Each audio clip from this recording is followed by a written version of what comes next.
So just clarifying here, we are going to leave our patient hooked up here to oxygen, and we're just going to untie the tube as we're starting to see that the patient is recovering. So we want to make sure that it's untied before the patient is up and ready for the tube to come out, because we want to make sure that we have very quick access to removing a tube. This is for the patient's safety.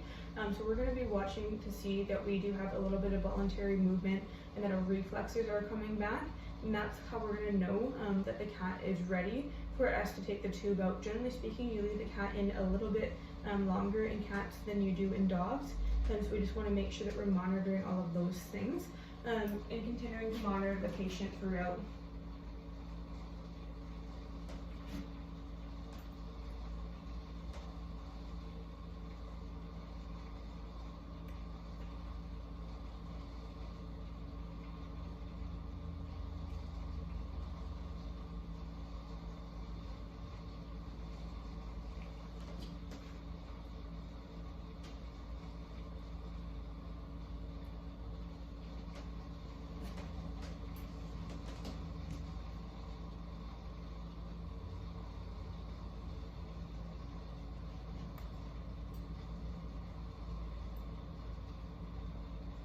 Another great way to know that this tube is in is because I do have a CO2 reading here coming out of our machine here, and our machine is called a capniostat.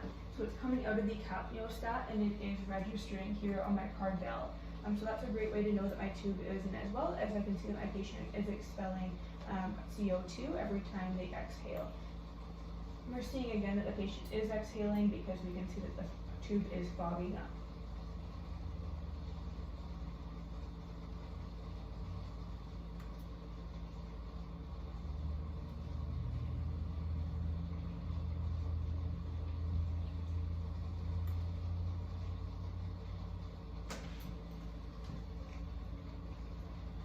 My patient's still doing really well here. I'm getting about 140 for the heart rate.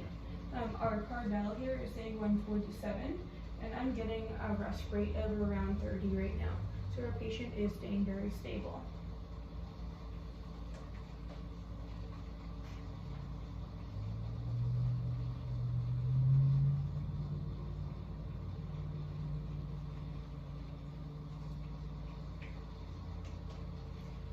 We need to make sure that as our patient is waking up, that we do not excite them. We want to make sure that we do have a cat that is a little bit nervous here today, very excited young cat.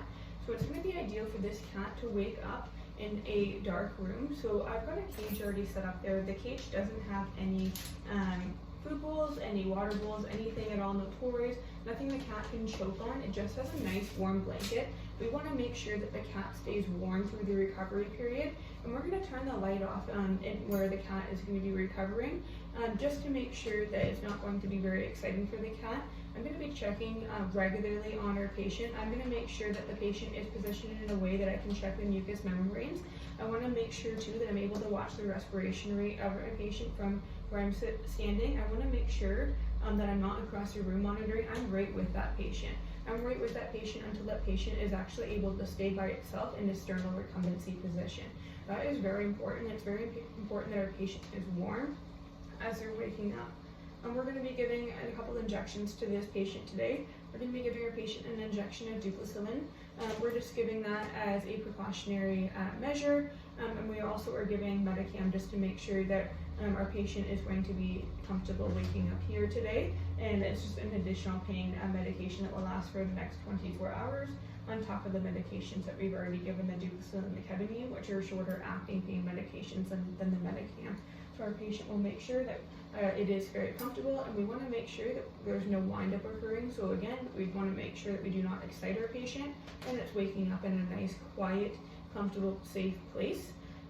So we're making sure that we're monitoring for all of those things, and the ketamine really should be helping for making sure that we don't have a lot of wind-up from the pain, but we also want to make sure that we're not getting a lot of excitatory reactions. So it's the wind-up we're watching for, and the excitatory reactions. Excitatory reactions are going to be monitored, and we're going to make sure that we don't have them based on the fact that the animal's waking up in a nice, quiet place. A lot of cats that have been given ketamine are more sensitive to noise, so we want to make sure that we are minimizing noise as much as possible for our patient.